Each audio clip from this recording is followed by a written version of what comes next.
Hello everyone, स्वागत है आप सब लोग का पीसीएस बाई तरुण में। जैसे कि आप सभी को पता है कि हम यहाँ पर एमपीपीएससी, यूपीपीसीएस, यूपीआरओ या फिर करंट अफेयर्स मतलब स्टेट जो पीसीएस के एग्जाम्स होते हैं वहां पर हम इसकी टेस्ट सीरीज वगैरह और करंट अफेयर को कवर करते हैं। तो आज यहाँ पर जो हमारी आकार की एमपीपीएससी के लिए टेस्ट सीरीज हम लगा रहे हैं, आज की जो हमारा सेगमेंट है पॉलिटी भारतीय राज्य व्यवस्था से संबंधित ये टेस्ट सीरीज है। इसके पहले आकार की हम दो और टेस्ट सीरीज लगा चुके हैं, इतिहास की और आपकी भूगोल की। तो आज हमारी राज्य व्यवस्था की है, इसके बाद हमारी इकोनॉमी की आएगी। साथ में एक चीज और भी बता दूं, मैं महात्मा गांधी जो इंस्टीट्यूट की है उसकी हमारी कई सारी टेस्ट सीरीज लग चुकी थी, वो आप लोग चैनल पे जाके लिंक है या फिर आप लोग वहां पे प्लेलिस्ट पे जाके देख लीजिएगा। एक हमने एग्जाम पीडिया की करंट अफेयर्स की पूरी वीडियो बना दी है, ध्यान रखिएगा, सुन लीजिए, थोड़ा सा काम की चीज बता रहा हूँ। जो एग्जाम पीडिया जो करंट अफेयर्स आती है उसकी हमने पूरी करंट अफेयर्स बना दी है, 5.5 घंटे की है, 5 घंटे 27 मिनट लमसम की है, मतलब कि 5 घंटे के आसपास की वो वीडियो है। पूरी किताब को मैंने वीडियो में शूट कर दिया है। चैनल के डिस्क्रिप्शन में लिंक है, आप लिंक पर क्लिक करके भी उसको देख सकते हैं या फिर आप लोग चैनल पर जाके ढूंढ लेना, वहां पर आपको मिल जाएगी exam PDF current affairs MP की। तो वहां पर पूरी है, बाकी दूसरी भी और आने वाली है, वो नेशनल इंटरनेशनल की होगी, वो जरूर देख लीजिए। चलिए शुरुआत करेंगे आज की हम पहले क्वेश्चन से। पहला क्वेश्चन हमारा है, कैबिनेट मिशन योजना के तहत में संविधान सभा का चुनाव कब हुआ था? कैबिनेट मिशन योजना के तहत या अंतर्गत कह रहा है संविधान सभा का चुनाव कब हुआ था। तो यहाँ पर चुनाव कब हुआ था? तो आपका चुनाव जुलाई 1996 में, बी ऑप्शन सही है, जुलाई 1996 में हुआ था। तो 6 जून 1946 को मुस्लिम लीग और 25 जून 1946 को कांग्रेस ने कैबिनेट मिशन के प्रस्ताव को स्वीकार कर लिया था और जुलाई 1946 में संविधान सभा की कुल 296 सीटों पर यहाँ पर अपरिचित रूप से चुनाव हुआ था। तो जुलाई 1946 में चुनाव हुआ था। चलिए नेक्स्ट क्वेश्चन की तरफ बढ़ेंगे। नेक्स्ट क्वेश्चन हमारा है, निम्नलिखित में से किसे संविधान सभा की हाउस कमेटी का अध्यक्ष बनाया गया था? किसका बनाया गया था? हाउस कमेटी का अध्यक्ष बनाया गया था। तो यहाँ पर जो सदन समिति कह सकते हो, हाउस कमेटी कह सकते हो, इसका अध्यक्ष किसे बनाया गया था? तो जीबी मावलकर को, सॉरी बीपी सीतारमैया को, डी ऑप्शन से आपका बीपी सीतारमैया को बनाया गया था। ध्यान रखिएगा, जो संविधान सभा की हाउस कमेटी है उसका अध्यक्ष। चलिए नेक्स्ट क्वेश्चन की तरफ बढ़ते हैं। अच्छा, इसकी अगर आपको पीडीएफ डाउनलोड करना हो ना तो हमारे टेलीग्राम चैनल से डाउनलोड कर लेना है ना, विद एक्सप्लेन के वहां पर पीडीएफ मिल जाती है। क्वेश्चन की बात करेंगे, प्रावधान है और देश है, कौन सा प्रावधान किस देश से संबंधित है इसकी बात करेंगे।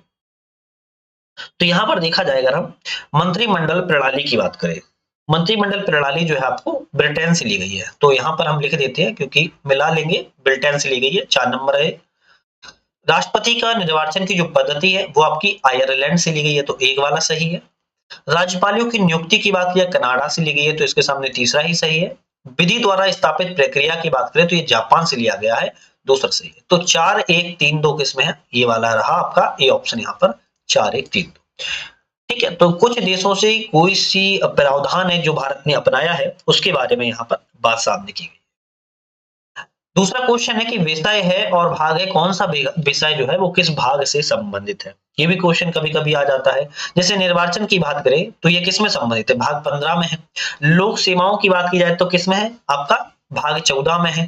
अगर हम बात करें राजभाषा की, राजभाषा आपकी भाग 17 में आती है। कहां पर आती है? भाग 17 में आती है। और आपात का प्रावधान आपका भाग 18 में है। तो आपका ऑप्शन यहाँ पर कौन सा होगा? बी वाला यहाँ पर सही है।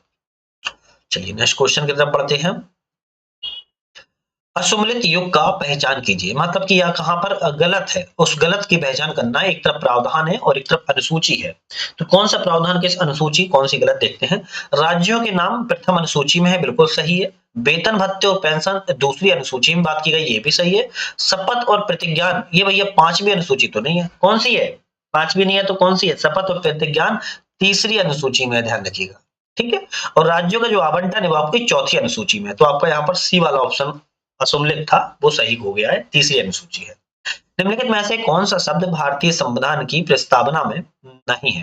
भारतीय संविधान की प्रस्ताव में कह रहा है कि नहीं है, समाजवादी, प्रजातंत्र, गणराज्य या लोकहितवाद। तो वैसे तो अगर आपने थोड़ा सा भी पढ़ा है तो आपको समझ में आ जाएगा कि भाई जनहित या कह सकते हो लोकहितवाद, भारतीय संविधान की प्रस्तावना में इसका उल्लेख कहीं भी नहीं किया गया है, बल्कि समाजवादी, धर्मनिरपेक्ष, ये शब्दों का उल्लेख किया गया है। ठीक है, चलिए। डॉक्टर भीमराव अंबेडकर ने भारत को राज्यों का संघ कहा, क्योंकि, क्योंकि यहां पर लगा दिया क्योंकि, क्यों? तो ध्यान रखिएगा, क्योंकि कोई भी राज्य भारत संघ से अलग नहीं हो सकता, इसीलिए डॉक्टर अम्बेडकर ने भारत को राज्यों का संघ कहा है। अनुच्छेद 15 में जिन आधारों पर विभेद प्रतिषेध किया गया है वो क्या है? तो अनुच्छेद 15 की बात कर रहा है कि किन आधारों पर विभेद का प्रतिषेध किया गया है। यहाँ पर जो आपका सही ऑप्शन होगा दोस्तों, वो कौन सा होगा? बताइए कौन सा होगा? यहाँ पर धर्म, मूलवंश, जाति, लिंग, जन्म स्थान के आधार पर विभेद को प्रतिषेध किया गया है, ध्यान रखना है आपको। ठीक है, इसमें और भी है, जैसे कि धर्म, मूलवंश, जाति, लिंग और जन्म स्थान, जो अनुच्छेद 15 में प्रत्येक नागरिक के, भारतीय नागरिक के विरुद्ध भेदभाव को रोकता है। तो आप लोग इसको ध्यान रखिए। किस वर्ष काका साहेब कालेलकर का आयोग का गठन किया गया था? देखो आज आप लोग सोच रहे होंगे स्लो क्यों बोल रहा हूँ, क्योंकि पिछली वीडियो में थोड़ा फास्ट बोल दिया था शायद, तो कुछ लोगों ने कमेंट भी किया था कि थोड़ा सा फास्ट बोल देते हो, थोड़ा स्लो बोलिएगा, इसीलिए स्लो बोलने की कोशिश कर रहे हैं। हालांकि मैं फास्ट ही थोड़ा सा बोलता हूँ, फिर भी स्लो बोलने की कोशिश कर रहा हूँ। थोड़ा सा कहीं भी आपको लगे गलत या कुछ भी, तो आप थोड़ा सा कमेंट करके मुझे नेक्स्ट वीडियो के लिए आगाह कर दीजिए। क्वेश्चन की बात करते हैं, किस वर्ष काका साहेब कालेलकर आयोग का गठन किया गया था? तो आपका यहाँ पर सही ऑप्शन हो जाएगा 1953 में, 1953 में काका कालेलकर आयोग का गठन किया गया था। भारतीय संविधान के अनुसार शांतिपूर्ण एवं निरायुध सम्मेलन की स्वतंत्रता को किस आधार पर प्रतिबंधित किया जा सकता है? तो शांतिपूर्ण निरायुध सम्मेलन की स्वतंत्रता को किस आधार पर प्रतिबंधित नहीं किया जा सकता है? ये ऑप्शन है। प्रतिबंधित किस में नहीं किया जा सकता है? न्यायालय की अवमानना में इसको क्या नहीं किया जा सकता है? प्रतिबंधित नहीं किया जा सकता है। जबकि लोक व्यवस्था अगर हित में है तो किया जा सकता है। भारत की संप्रभुता अगर खतरे में है तब भी किया जा सकता है। भारत की अखंडता अगर खतरे में है तब भी प्रतिबंधित किया जा सकता है। तो न्यायालय की अवमानना पर स्वतंत्रता को कोई प्रतिबंधित नहीं किया जा सकता है। किस अनुच्छेद में अपराधों के लिए दोष सिद्धि के संबंध में संरक्षण वर्णित है? दोष सिद्धि के संबंध में संरक्षण की बात की गई है, कौन सा है? तो आप कहोगे अनुच्छेद 20 है। कौन सा? आर्टिकल आपका 20 वाले में क्या बात कही गई है। अनुच्छेद 18 में क्या है? उपाधियों का अंत है, ध्यान रखिएगा। अनुच्छेद 22 की बात की जाए तो कुछ मामलों में गिरफ्तारी और नजरबंदी पर संरक्षण है, और अनुच्छेद 24 में कारखानों आदि में बच्चों के नियोजन से संबंधित है। चलिए नेक्स्ट क्वेश्चन पे चलेंगे। भारतीय संविधान के अनुच्छेद 29 के अनुसार अल्पसंख्यक होने का आधार नहीं है। अल्पसंख्यक होने का कौन सा आधार नहीं है? यहाँ पे क्या बताया गया, बताइए। अल्पसंख्यक होने का कौन सा आधार नहीं है? सामाजिक स्थिति। सामाजिक स्थिति आपके अल्पसंख्यक होने के लिए कोई आधार की बात नहीं करती है, ध्यान रखिएगा। भाषा, लिपि और संस्कृति ये आपके अल्पसंख्यक होने का आधार बताती है। आर्टिकल 29। डॉक्टर अंबेडकर ने किस अनुच्छेद को संविधान की आत्मा कहा है? मतलब कि आत्मा कहा है। और डॉक्टर अंबेडकर ने किस अनुच्छेद को कहा है? आर्टिकल ऐसा कौन सा है? आपका आर्टिकल अनुच्छेद 32 है। आर्टिकल 32 में संविधान की आत्मा कहा गया और इंपोर्टेंट है वही। अनुच्छेद 35 में किसी मूल अधिकारों के लिए कानून बनाने की शक्ति प्रदान करता है। मूल अधिकारों के लिए कानून बनाने की शक्ति जो प्रदान किसमें के तहत की गई है? कभी ऑप्शन में आए तो बताओगे ना भैया। संसद को, किसको? संसद को कानून बनाने की शक्ति दी गई है। आर्टिकल 35 केवल संसद को कुछ मौलिक अधिकारों को प्रभावी करने के लिए कानून बनाने की शक्ति देता है, ध्यान रखिएगा। ठीक है। सर्वप्रथम किस न्यायिक बाद में मूल ढांचे की अवधारणा का उल्लेख हुआ है? किस बाद में मूल ढांचे की अवधारणा का उल्लेख हुआ है? तो यहाँ पर केशवानंद भारतीवाद में कहोगे। कौन सा? केशवानंद भारतीवाद। राज्य के नीति निर्देशक तत्वों के संबंध में कौन सा कथन असत्य है? तो डीपीएसपी के बारे में कह रहा है कि कौन सा कथन असत्य, मतलब गलत कौन सा कथन है, देख लेते हैं। इन्हें ऑस्ट्रेलिया से संविधान से लिया गया है। तो इन्हें ऑस्ट्रेलिया के संविधान से लिया गया है, बताइए। चलिए नेक्स्ट क्वेश्चन पहले देख लेते हैं। ऑप्शन में ये कल्याणकारी राज्य की स्थापना करती हैं, ठीक है। ये आर्थिक और सामाजिक न्याय प्रदान करती हैं, भी ठीक है। ये न्यायालय के द्वारा परिवर्तनीय नहीं है, ये भी सही है। इन्हें ऑस्ट्रेलिया के संविधान से लिया गया है क्या? बताइए। नहीं लिया गया। तो फिर कहां से लिया गया है? इसका आंसर आप लोग मुझे अगर कमेंट करके बताओगे तो मुझे ज्यादा अच्छा लगेगा कि इन्हें कहां से लिया गया है, बताएंगे। आपका आंसर मुझे इसमें आप लोग मुझे बताइएगा कमेंट करके, ठीक है। चलिए हम नेक्स्ट क्वेश्चन की तरफ बढ़ेंगे। निम्नलिखित में से कौन सा अनुच्छेद राज्य की लोक सेवाओं में कार्यपालिका से न्यायपालिका के पृथक्करण पर बल देता है? राज्य की लोक सेवाओं में कार्यपालिका से न्यायपालिका के पृथक्करण पर बल देता है, तो कौन सा इसमें आर्टिकल ऑप्शन में है? आर्टिकल आपका 50 है। कौन सा है? आर्टिकल आपका 50 है। मूल संविधान में कितने मूल कर्तव्यों का उल्लेख है? देखो मूल जो संविधान है मूल कर्तव्यों की बात कर रहा है कि कितने मूल कर्तव्य हैं। मूल संविधान में कितने मूल कर्तव्य है? इनमें से कोई नहीं। क्यों इनमें से कोई नहीं? क्योंकि सरदार स्वर्ण सिंह समिति की सिफारिशों पर 51A के तहत 42वें संविधान संशोधन 1976 जोड़ा गया। इसमें मूल कर्तव्यों को क्या है, मूल कर्तव्यों को जोड़ा गया था।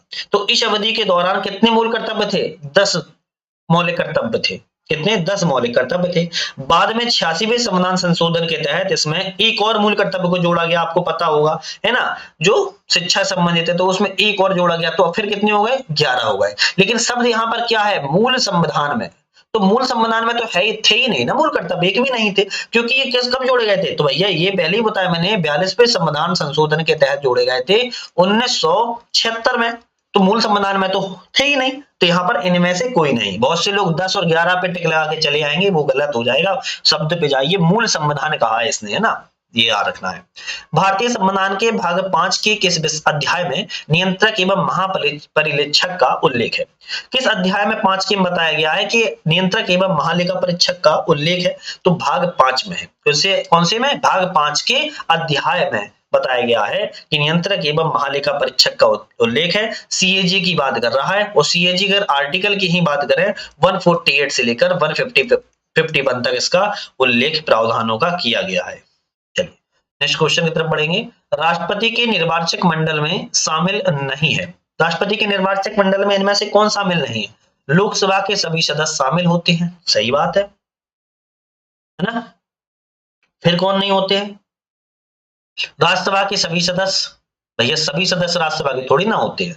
दिल्ली के विधानसभा के सभी सदस्य और दिल्ली विधानसभा के सभी सदस्य, ये सही बात है, लेकिन राज्यसभा के सभी सदस्य इसमें शामिल नहीं होते हैं। आपका बी वाला ऑप्शन जो है वो गलत हो जाएगा, बाकी सही। क्योंकि राष्ट्रपति के जो निर्वाचक मंडल होता है उसमें ध्यान रखिएगा निर्वाचित सदस्य शामिल होते हैं, ना कि मनोनीत सदस्य शामिल होते हैं। ठीक है।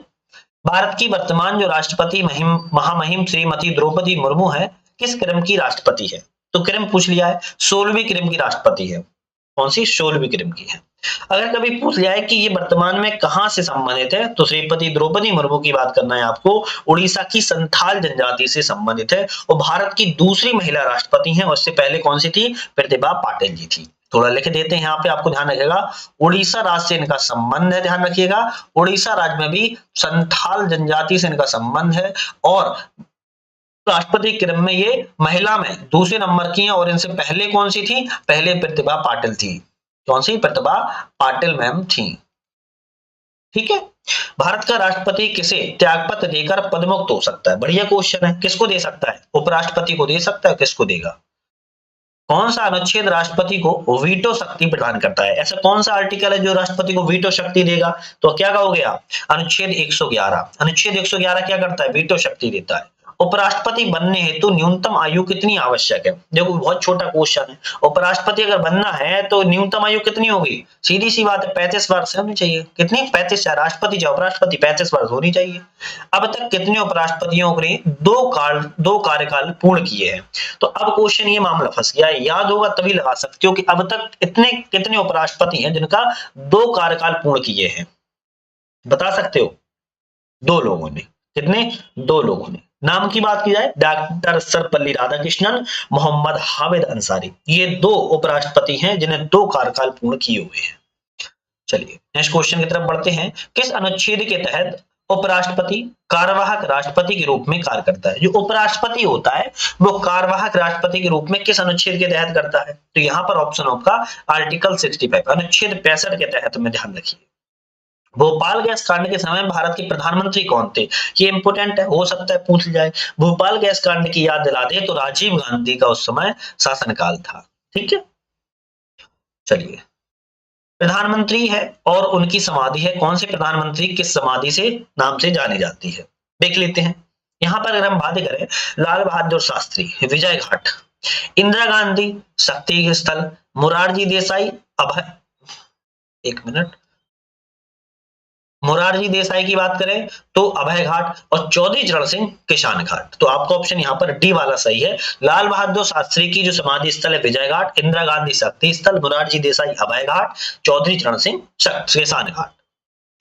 भारत के किस प्रधानमंत्री के खिलाफ सर्वप्रथम अविश्वास प्रस्ताव लाया गया था। तो ऐसे कौन से पहले प्रधानमंत्री जिनके खिलाफ अविश्वास प्रस्ताव आया था? पंडित जवाहरलाल नेहरू। ध्यान रखिए, कौन से? पंडित जवाहरलाल नेहरू जी के द्वारा अविश्वास प्रस्ताव विपक्ष के द्वारा केवल लोकसभा में लाया जाता और इनके खिलाफ लाया गया था। ठीक है।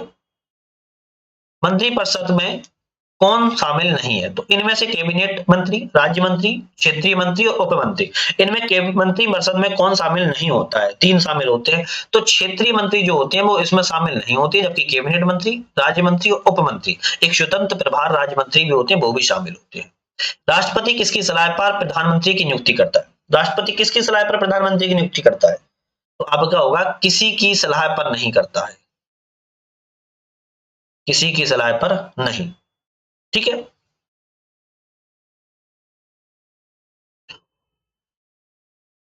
भारत का महान्यायवादी बनने हेतु क्या आवश्यक है? भारत का महान्यायवादी अगर बनना है तो क्या आवश्यक होना चाहिए? बताइए भैया, आवश्यक क्या है? उच्चतम न्यायालय के न्यायाधीश होने की योग्यता हो उसके पास, है ना। भारत के न्यायवादी के संदर्भ में असत्य कथन, गलत कथन कौन सा है?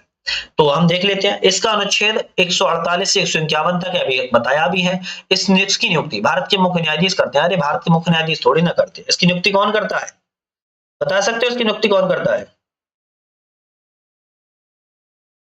बताइए।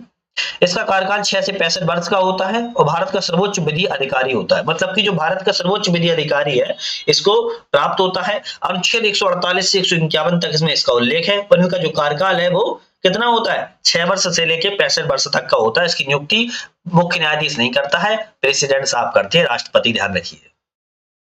भारत के संविधान के अनुसार संसद में क्या क्या शामिल है? भारत के संविधान के अनुसार संसद में क्या रहा है, क्या क्या शामिल है? यहाँ पर अगर शामिल की बात अगर करे कोई, क्या क्या शामिल रहेगा? बता सकते हो क्या क्या शामिल रहेगा? है, राज्यसभा रहेगी, राष्ट्रपति रहेंगे, लोकसभा रहेगी। क्योंकि प्रधानमंत्री किस में आता है? लोकसभा में आ जाता है, साधारणतः लोकसभा में ही आता है और लोकसभा का अध्यक्ष भी लोकसभा से ही होगा। तो 1, 2, 3 ही शामिल तो होंगे, है ना। यही तो आपको ध्यान रखना है। राज्यसभा के सदस्यों का कार्यकाल कितना होता है? राज्यसभा के सदस्यों का कार्यकाल कह रहा है 6 वर्ष का होता है। किस वर्ष तक लोकसभा की सीटों का जो आवंटन है 1971 की जनगणना के आधार पर किया जाएगा? किस वर्ष तक किया जाएगा? तो आप बोलोगे 2026 तक किया जाएगा। अनुच्छेद 102 के अनुसार कोई व्यक्ति सांसद चुने जाने और सांसद बनने के लिए अयोग्य होगा यदि यदि क्या हो जाए वो? बताइए क्या हो जाए? यदि वो लाभ का पद धारण करता है तो अयोग्य घोषित कर दिया जाएगा। दिवालिया घोषित कर दिया जाता है तब भी अयोग्य घोषित हो जाएगा और भारतीय नागरिकता अगर वो खो देता है तब भी अयोग्य हो जाएगा। तो आप कहोगे डी ऑप्शन सही है, क्योंकि सभी ऑप्शन में अयोग्यता शामिल है। कोई सांसद कितने दिनों से अधिक समय तक के लिए सदन की बैठक में अनुपस्थित रहता है तो सदन उसका पद रिक्त घोषित कर सकता है। कितने दिनों तक? 60 दिन है। ये सीधी सी बात है, 2 महीने की बात यहाँ पर सामने रखी गई है। ध्यान रखिएगा, कितने? 60 दिन। इनमें से कौन सा कार्य प्रोटेम स्पीकर नहीं है? प्रोटेम स्पीकर जो होते हैं उनका कार्य इसमें से कौन सा नहीं है? बताइए। अगर कभी आ जाए तो बताओगे। लोकसभा के अध्यक्ष की नियुक्ति प्रोटेम स्पीकर करता है? बताइए। नहीं करता है ना, ये कार्य नहीं है। पुराने और नए अध्यक्ष के अंतराल को भरना, ये सही बात है। नए सदस्यों को राष्ट्रपति की ओर शपथ दिलवाना, ये भी सही है। नए अध्यक्ष का चुनाव करवाना, ये भी सही है। लोकसभा की अध्यक्ष को वह नियुक्त नहीं करता है, वो है चुनाव, नए अध्यक्ष का जो होता है चुनाव करवा देता है वो। ठीक है। राज्यसभा के पहले उपसभापति कौन थे? राज्यसभा के पहले बात कर रहा है कि उपसभापति कौन थे, तो आप क्या कहोगे? कौन थे? बताइए कौन थे? एस.वी. कृष्णमूर्ति राव थे। कौन थे? एस.वी. कृष्णमूर्ति राव थे, जो कि भारत के पहले स्पीकर डॉक्टर सर्वपल्ली राधाकृष्णन थे।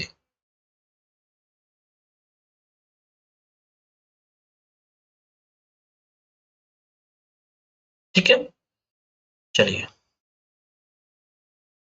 संसद के द्वितीय सदन के द्वारा किसी विधेयक पर कितने समय तक कोई कार्रवाई न करने पर संयुक्त बैठक बुलाई जा सकती है? संसद के दूसरे सदन के द्वारा अगर मान लो दूसरे सदन के द्वारा किसी विधेयक पर अगर कार्रवाई ना की जाए तो बैठक बुलाई जा सकती है, लेकिन कितने दिनों तक कार्रवाई नहीं की जाए तब बैठक बुलाई जाएगी? तो आप क्या कहोगे? जो कार्रवाई की जो समय है वो 6 महीने है। कितना? 6 महीने तक अगर कार्रवाई नहीं करता है दूसरा सदन तब ज्वाइंट बैठक को बुलाया जाता है, अनुच्छेद 108 के तहत। धन विधेयक के बारे में कौन सा कथन गलत है? तो इनमें से चारों में धन विधेयक के बारे में गलत कौन सा है?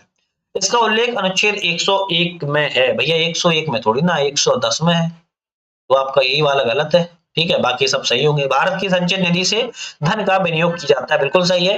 धन विधेयक है या नहीं, इसका निर्णय लोकसभा का अध्यक्ष करता है, बिल्कुल बात ठीक है। प्रत्येक धन विधेयक सरकारी विधेयक होते हैं, बिल्कुल बात सही है। तो पहला वाला गलत था, 110 में धन विधेयक का संबंध है, ना कि आपका अनुच्छेद 101 से। संविधान संशोधन की प्रक्रिया के संबंध में सत्य कथन बताइए। संविधान संशोधन जो प्रक्रिया है उसके बारे में सत्य कथन बताना है। इसका उल्लेख अनुच्छेद 368 में, बिल्कुल सही है। इसे दक्षिण अफ्रीका के संविधान से लिया गया, ये भी सही है। संसद के किसी भी सदन में पेश की जा सकता है, बिल्कुल सही है। संविधान संशोधन किसी भी सदन में हो सकता है। राष्ट्रपति इस विधेयक पर अनुमति देने हेतु बाध्य है, बिल्कुल सही है। तो आप बोलोगे चारों ऑप्शन सही है, तो डी वाला सही है।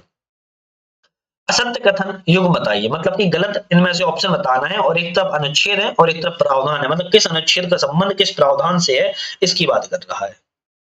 चलो देख लेते हैं। यहाँ पर अगर बात करें हम अनुच्छेद 85 में राष्ट्रपति के द्वारा संसद के दोनों सत्रों को आहूत किया जाना, बिल्कुल बात सही है। अनुच्छेद 86 में राष्ट्रपति के द्वारा दोनों सदनों को संबोधित करना, ये भी सही है। अनुच्छेद 87 कहता है राष्ट्रपति सदन में विशेष अभिभाषण देता है, ये भी सही है। अनुच्छेद 100 में लैमडक सत्र, ये गलत हो जाएगा भैया। अनुच्छेद 100 में क्या है, लैमडक सत्र नहीं है, क्या है, कोरम कुल की सदस्यता बारे में बताता है। तो आपका डी ऑप्शन गलत है, जो कि बता दिया है। सदन में किसी भी मामले में या विधेयक पर बराबर मत पड़ने पर निर्णायक मत देने का अधिकार कैसे होता है। मान लो सदन है, उसमें बराबर मत पड़ रहा है अगर विधेयक के मामले में, तो उसको निर्णायक मत कौन दे सकता है, तो भैया अध्यक्ष दे सकते हैं या फिर सभापति। मान लो लोकसभा में है तो अध्यक्ष होगा, और राज्यसभा में है तो सभापति दे सकता है। तो अध्यक्ष या सभापति बराबर मत में एक वोट को निर्णायक मत दे सकता है।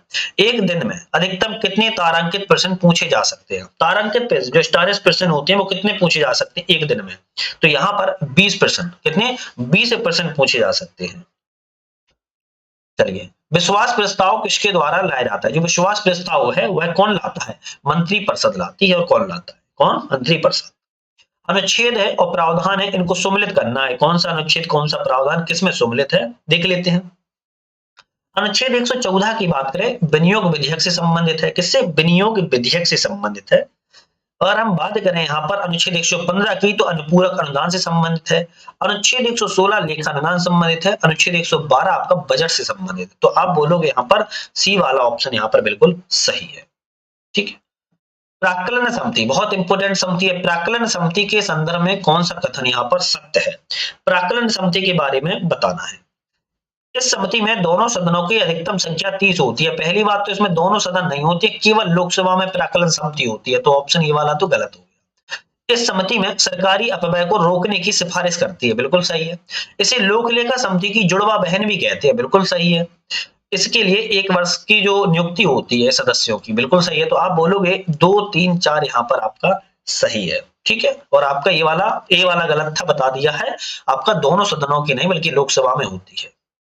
सांसदों के विनियोग विशेषाधिकार की नया शामिल नहीं है। क्या शामिल नहीं है, सांसदों के व्यक्तिगत विशेषाधिकार में शामिल की बात कर रहे हैं। कौन सा ऑप्शन नहीं है। वे गिरफ्तारी से उनको अनुमति प्राप्त है, बिल्कुल सही है। साक्षी के रूप में हाजिर होने की अनुमति, बिल्कुल ठीक है। वाक और स्वतंत्रता की कार्रवाई चलाने का अधिकार, ये नहीं है। तो आपका डी ऑप्शन क्या है, इसमें शामिल नहीं है, ध्यान रखिएगा। निम्नलिखित में से कौन सी शक्ति लोकसभा की नहीं है। चारों ऑप्शन में लोकसभा की शक्ति कौन सी नहीं है, देख लेते हैं। संयुक्त बैठक की अध्यक्षता लोकसभा का अध्यक्ष करता है, ये तो प्राप्त है। मंत्रिपरिषद सामूहिक रूप से लोकसभा के प्रति उत्तरदायी होती है, ये भी सही है। राष्ट्रीय आपातकाल की समाप्ति और संकल्प का जो लोकसभा में ही पारित होना है, बिल्कुल सही है। अखिल भारतीय सेवाओं के सर्जन हेतु संसद को शक्ति देना है, नहीं भैया, ये राज्यसभा को देता है। आप कौन सा, आपका भैया 312 के तहत। तो आपका डी ऑप्शन जो गलत है वो सही हो चुका है, बता दिया है। चलिए, यहाँ पर हम 50 क्वेश्चन कर चुके हैं। चैनल को सब्सक्राइब, लाइक, शेयर कर लीजिएगा। बाकी 50 क्वेश्चन और हैं, वो हम अभी करने वाले हैं। पूरी टेस्ट सीरीज लगाते हैं एक साथ, है ना। एमपीपीएससी की बहुत इंपॉर्टेंट वैकेंसी है, पेपर 16 फरवरी को है, और उसी को देखते हुए हमने करंट अफेयर्स की जो वीडियो है ऑलरेडी बना दी है, पूरी 5.5 घंटे की है, 5 घंटे की आसपास की। तो आप देख लेना, डिस्क्रिप्शन में उसकी लिंक भी लगा दी है, तो लिंक पर जाके क्लिक करके आप लोग ज्वाइन करके देख लेना, है ना। चलिए, क्वेश्चन की बात करेंगे। उच्चतम न्यायालय में तदर्थ न्यायाधीश की नियुक्ति कौन करता है। तो सुप्रीम कोर्ट में कह रहा है तदर्थ न्यायाधीश की जो होती है नियुक्ति, वो कौन करता है, भारत के मुख्य न्यायाधीश के द्वारा की जाती है। न्यायाधीश को हटाने की जो प्रक्रिया के प्रस्ताव को लेकर कौन सा निर्णय करता है कि प्रस्ताव स्वीकार किए जाने योग्य है या फिर नहीं है। न्यायाधीश को जो हटाने की प्रक्रिया होती है उस प्रस्ताव को निर्णय कह रहा है कौन करता है। तो यहाँ पर जो प्रस्ताव का निर्णय है ध्यान रखना है आपका, सदन का अध्यक्ष करेगा लोकसभा में और राज्यसभा में सभापति करेगा। राष्ट्रपति के द्वारा उच्चतम न्यायालय को परामर्श के लिए निर्देशित किसी मामले की सुनवाई कम से कम कितने सदस्यों को संवैधानिक पीठ करती है। संवैधानिक पीठ की बात कर रहा है तो यहाँ पर आपका ऑप्शन होगा 5। कितने? 5 सदस्यों की संवैधानिक पीठ करती है। कौन उच्चतम न्यायालय में न्यायाधीश नहीं रही है? तो इनमें से फातिमा बीबी, इंदिरा बनर्जी, एस.वी. मनोहर और कोमीरा कुमारी, इन चारों में से उच्चतम न्यायालय की न्यायाधीश कौन नहीं रही है? तो आप क्या बोलोगे? इनमें मीरा कुमारी है वो न्यायाधीश नहीं रही है ना। अधीनस्थ न्यायालय का उल्लेख किसमें है? किसकी बात कर रहा है? अधीनस्थ न्यायालय की बात कर रहा है, उल्लेख किसमें है? तो आप बोलोगे अनुच्छेद 233 से लेकर 237 के बीच में अधीनस्थ न्यायालयों का उल्लेख किया गया है। संविधान के किस भाग में केंद्र शासित प्रदेश संबंधित प्रावधानों का वर्णन है? ऐसा कौन सा भाग है जहां पर यूटीज है ना, यूनियन टेरिटरीज जो है उनका उल्लेख केंद्र शासित प्रदेशों का प्रावधान किया गया है? किस भाग में किया गया है? तो भाग कौन सा है? भाग आपका यहाँ पर 8 है। कौन सा? भाग 8 में किया गया है। निम्नलिखित में से कौन सा विषय राजसूची में शामिल नहीं है? क्या कह रहा है? राजसूची में शामिल कौन सा विषय नहीं है? तो यहाँ पर शिक्षा। शिक्षा किसमें है? शिक्षा आपका, एक मिनट, लोक व्यवस्था राजसूची का, कृषि पर कर राजसूची का, सिंचाई भी, हाँ ठीक है। तो राजसूची का विषय किसमें नहीं है? आपके इसमें विषय शिक्षा का नहीं है। क्योंकि शिक्षा का जो विषय है वो आपका कहीं ना कहीं समवर्ती सूची के तहत आता है। जैसे समवर्ती सूची में शिक्षा, वन, विवाह, कारखाने, न्याय, बिजली, सब चीजें आपकी समवर्ती सूची में है। जबकि लोक व्यवस्था, सिंचाई आपका और कृषि पर कर लगाना जो आपका है राजसूची की विषय है। ठीक है। अंतरराष्ट्रीय जल विवाद, जल संबंधी जो विवाद है वो प्रावधान किस अनुच्छेद में? इंटरनेशनल लेवल पर जो वाटर संबंधी जो डिस्प्यूट होती है उनके संबंध क्या रहा है? अनुच्छेद 262 में, आर्टिकल 262 में आपके अंतरराष्ट्रीय जल विवाद है। भारत की संचित निधि का उल्लेख किस अनुच्छेद में? भारत की संचित निधि 266(1) में है। किसमें? 266 के क्लोज बाई 1 में भारत के लोक खाते मतलब की संचित निधि का प्रावधान है। अनुच्छेद 266 की अगर 2 की 5 बात कर लिया है तो भारत के लोक खाते हैं, ध्यान रखिएगा। ठीक है, चलिए। अच्छा, 267 में अगर बात की जाए तो आकस्मिक निधि है। किस कौन सी है? आकस्मिक निधि है। ठीक है, इसमें संचित निधि, इसमें लोकलेखा निधि, 267 में आकस्मिक निधि। भारत के वित्त आयोग के संदर्भ में कौन सा कथन सत्य है? वित्त आयोग के बारे में कह रहा है, इनमें से कथन बताइए कौन सा सही है? तो आपका अनुच्छेद 280 में इसका वर्णन है। बिल्कुल बात ठीक है ना। किसमें? अनुच्छेद 280 में। इसके पहले अध्यक्ष केसी नियोगी थे, ये भी सही है। 5 सदस्य होते हैं अध्यक्ष के साथ साथ में, बिल्कुल सही है। केंद्र और राज्य द्वारा जीएसटी, अरे भैया जीएसटी संबंधित कहां से आ गया, है ना, करों से बंटवारा संबंधित है, जीएसटी नहीं है, तो ध्यान रखिएगा। तो आपका 1, 2 और 3 आपका सही है। सत्य बताइए, समिति और आयोग है और वर्ष है, कौन सी समिति किस आयोग से संबंधित है, इसकी बात यहाँ पर की जा रही है। और यहाँ पर सत्य बताना है कौन सा सम्मिलित है। हालांकि हम सभी देखेंगे। प्रथम प्रशासनिक सुधार आयोग की अगर बात की जाए तो 1966 संबंधित है।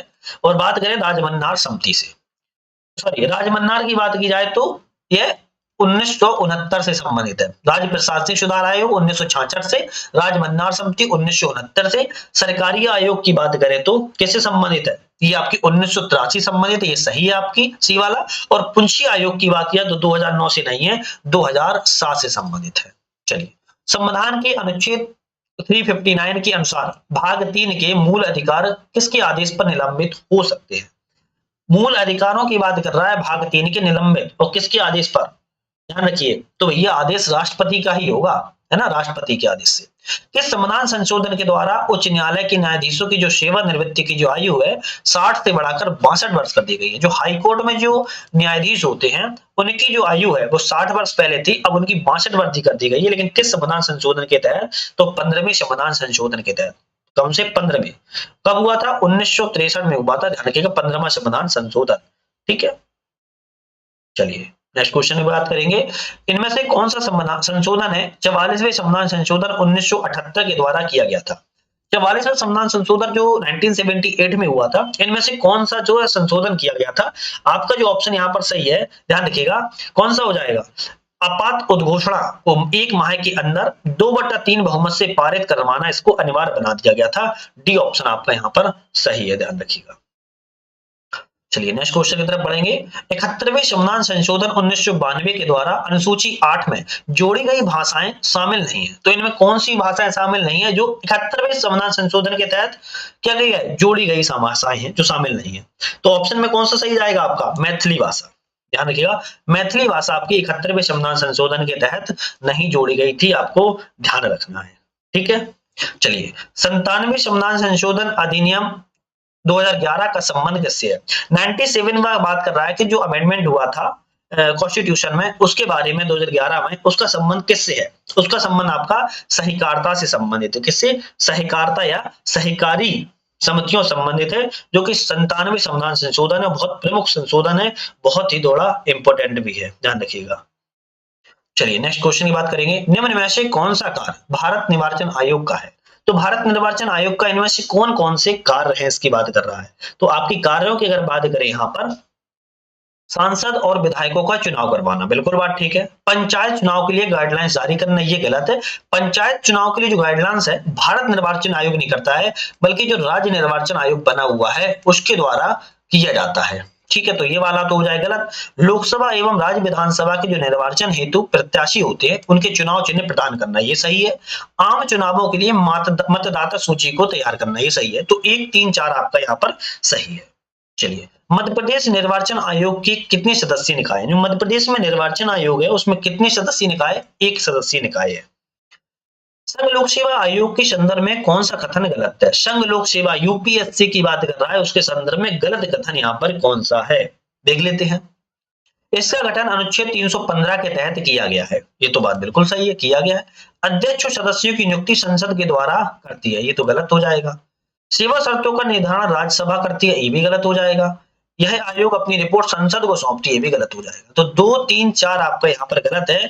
जो रिपोर्ट है भैया राष्ट्रपति को सौंपती है, ध्यान रखना है। चलो, किसे संसद का अभिकर्ता या एजेंट कहा जाता है? संसद का अभिकर्ता या एजेंट किसे कहा जाता है? क्या है कि प्रधानमंत्री, राष्ट्रपति, इनमें से कोई नहीं। तो आप क्या बोलोगे भैया?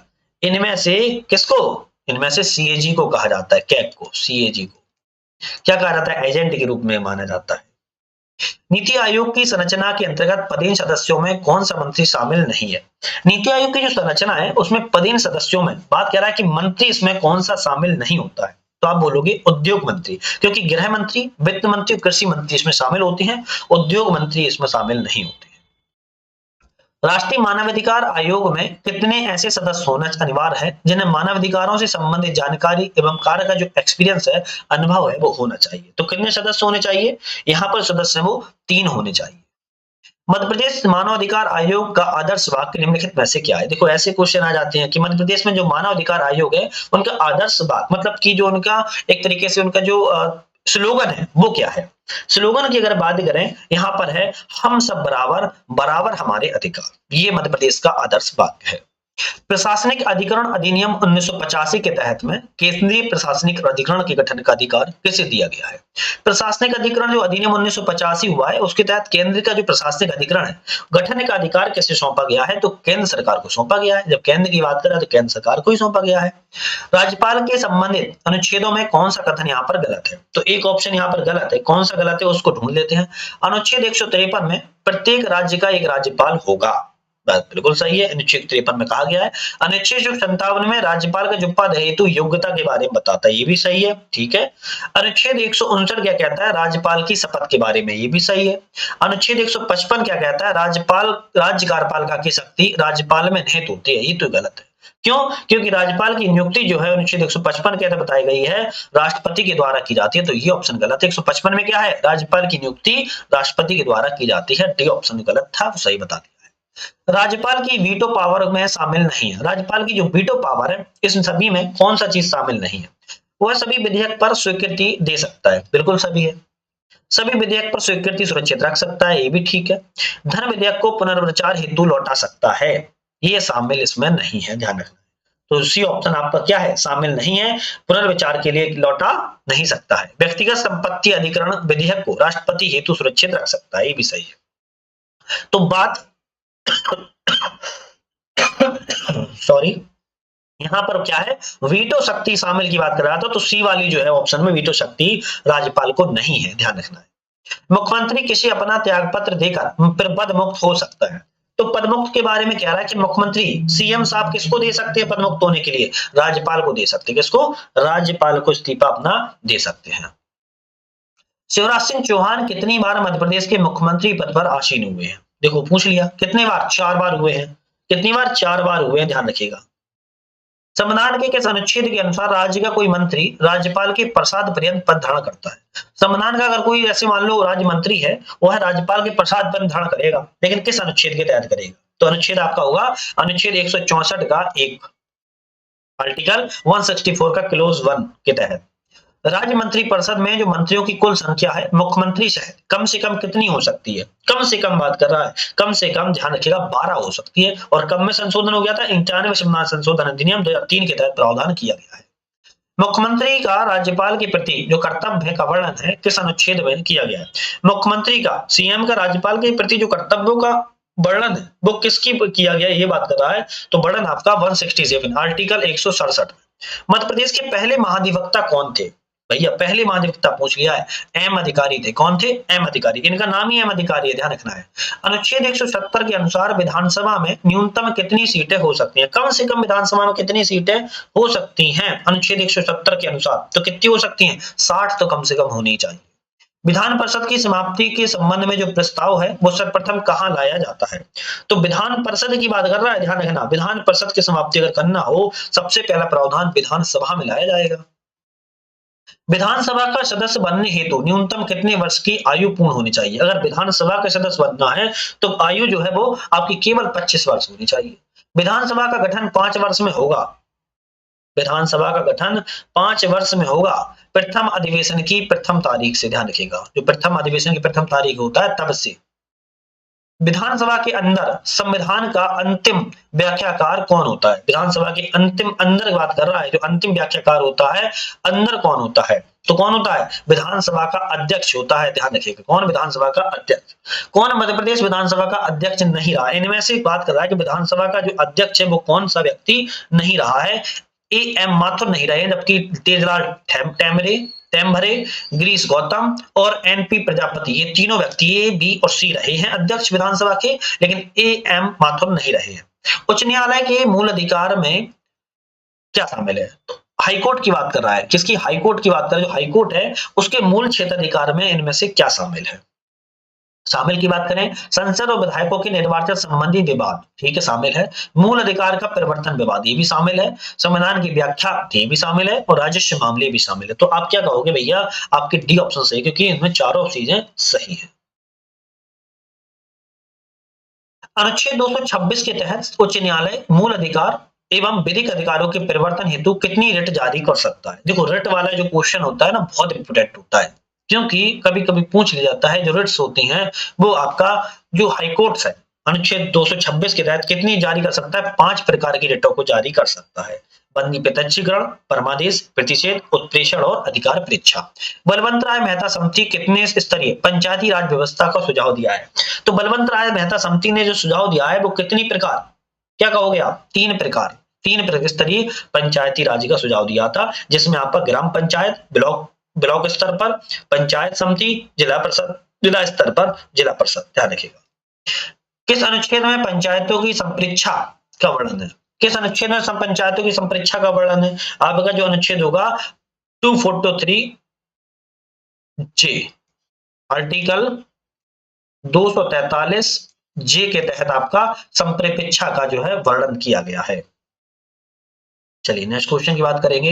अनुच्छेद है और प्रावधान नगरपालिका है, किस अनुच्छेद का प्रावधान किस प्रावधान नगरपालिका के लिए संबंधित है, देख लेते हैं। यहाँ पर अगर हम बात करें, यहाँ पर अनुच्छेद 243 आर में किसके बारे में बताता है, नगरपालिका की संरचना के बारे में।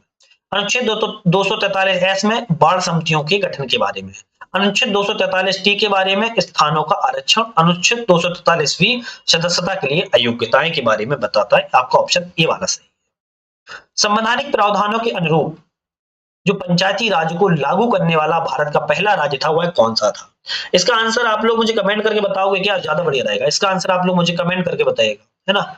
इसका कमेंट करके आंसर बताओ। संवैधानिक प्रावधानों के अनुरूप पंचायती राज को लागू करने वाला भारत का पहला राज्य कौन सा? बिहार, मध्य प्रदेश, राजस्थान या फिर आंध्र प्रदेश, इनमें से कौन सा था? इसका आंसर आप कमेंट करके मुझे बताओ। बस क्वेश्चन नंबर ऐसे डाल देना 96 का ये वाला, बस सॉरी 95 का ये वाला बस। मध्य प्रदेश में किस वर्ष सुशासन के संबंधित आकांक्षी विकास खंड कार्यक्रम शुरू किया गया है?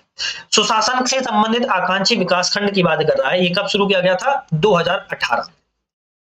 अटल बिहारी वाजपेयी सुशासन एवं नीति विश्लेषण संस्थान कहां पर है? तो यह भैया क्वेश्चन की बात करें तो यह भोपाल में है। नरोहा प्रशासनिक अकादमी भोपाल की स्थापना किस वर्ष की गई थी? तो नरोहा जो प्रशासनिक अकादमी है उसकी स्थापना 1966 में की गई थी। किस तिथि को सुशासन दिवस मनाया जाता है? क्या करा है? सुशासन जो गवर्नेंस डे है, गुड गवर्नेंस डे कब मनाया जाता है? आप कहोगे 25 दिसंबर को मनाया जाता है। कब मनाया? 25 दिसंबर को। इसको याद कर लो, 25 जनवरी को बहुत इंपॉर्टेंट डे होते हैं ना। मध्य प्रदेश राज्य ग्रामीण विकास संस्थान की स्थापना कहाँ की गई? तो राज्य ग्रामीण विकास संस्थान की स्थापना है आपकी जबलपुर में की गई थी। कब? जबलपुर में। कब की गई थी? 1964 में की गई थी। पहले इसका नाम महात्मा गांधी के नाम पर रखा गया था। तो ध्यान रखना है, इंपॉर्टेंट क्वेश्चन था। तो आज यहाँ पर हमने जो 100 क्वेश्चन किए हैं और ये आकार की टेस्ट सीरीज है। आज की हमारी ये तीसरी टेस्ट सीरीज थी। इससे पहले हमारी 2 लग चुकी थी, इतिहास पर और भूगोल पर। जो हमारी नेक्स्ट आएगी संभवतः या तो वो साइंस की आ सकती है या फिर उसको अर्थव्यवस्था की आएगी। तो एक बार जब नेक्स्ट वीडियो आएगी वो जरूर देख लीजिएगा। उसको लेकिन देखने के लिए आपको क्या करना होगा? चैनल को लाइक शेयर सब्सक्राइब करके बेल आइकन प्रेस कर लेना है। साथ में हमारी जो एग्जाम पीडीएफ करंट अफेयर्स आ चुकी है, पूरी किताब 5 घंटे की है, वो आप लोग डिस्क्रिप्शन में मैं लिंक दे दूंगा। आप लोग क्लिक करके एक बार देख लेना, आपके लिए फायदेमंद होगी, जो कि बहुत ही ज्यादा महत्वपूर्ण है। तो आज के लिए अलविदा।